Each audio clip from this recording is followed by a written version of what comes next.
the first part of the story is to figure out the logical flow in the sentence, which means that you need to be able to break the sentence into smaller parts, and that is where you would have used a whole lot of techniques like tone continuous or tone changes. You would have also taken the help of punctuation to be able to break the sentence and understand the logical flow. Deepti might have also discussed a few common sentence structures as well as your typical negations, double negations, etc. in her class yesterday, right? And once you have been able to break the logical flow, the next step is to actually understand the keywords. What are keywords?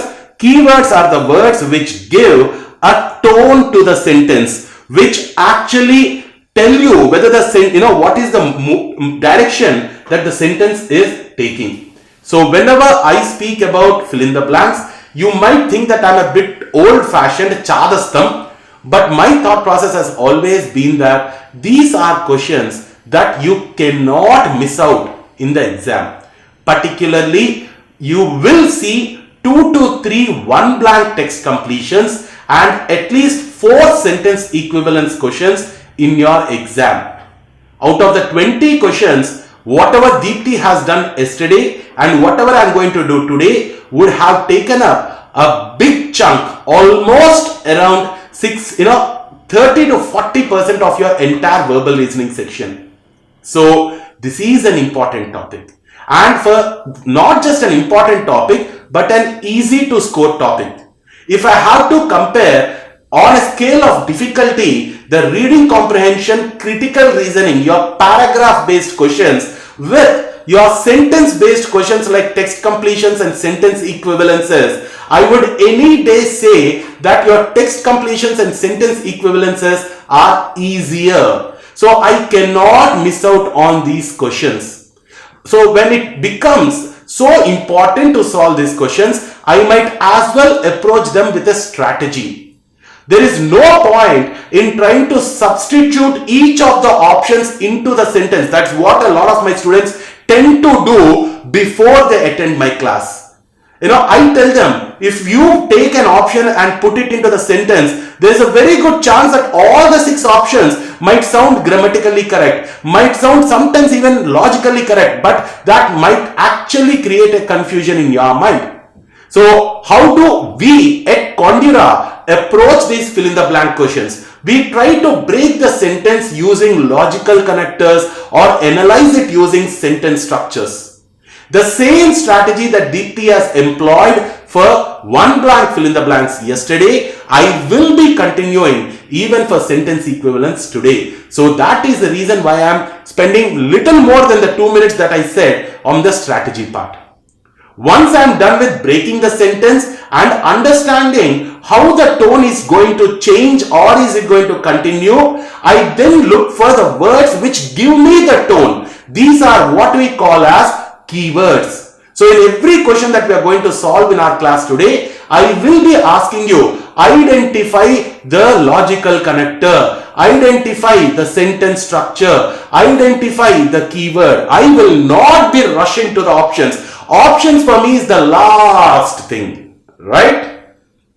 So let me go back to my slideshow again. So this is the first step. The second step is, once I understand what is the tone in the sentence by looking at the keywords, I then look at the logic and try to figure out what should be my blank like. I generally take a simple example. Let us say if I look at Gopal is a hard-working and dash student, right?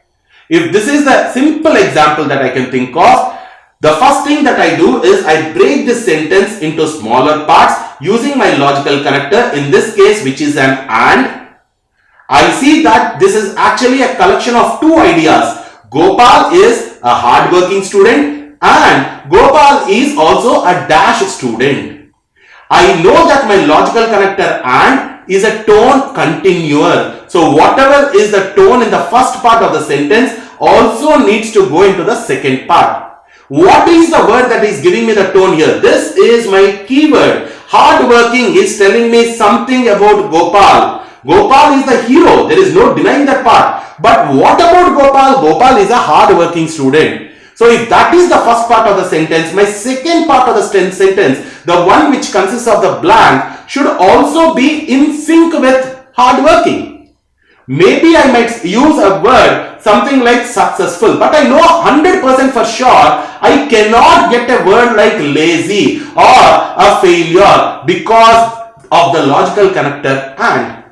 Right? So there, in simple words, whatever words that your mind can think of, try to guess the word that can come into the blank. And the last step, look at the options. Now that you have a word in mind, remove those options which you know are not in sync with your thought process. Why am I speaking about this kind of a strategy? If I don't do this, because some of the options could be slightly higher level words, it might start giving you a lot of confusion. So, strategy is very simple. Break the sentence using logical connectors.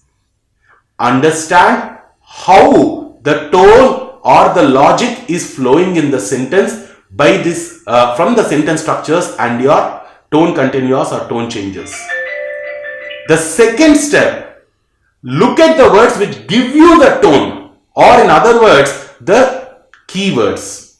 Once you know what is the tone of the sentence and also how the tone is going to change or not change, try to guess the relationship between your keyword and the blank, the missing word. And in your mind, give yourself ideas about what kind of words can come there. And then go to the options.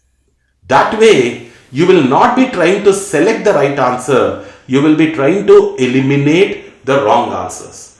And that is a foolproof strategy to do well in fill in the blanks and sentence equivalence.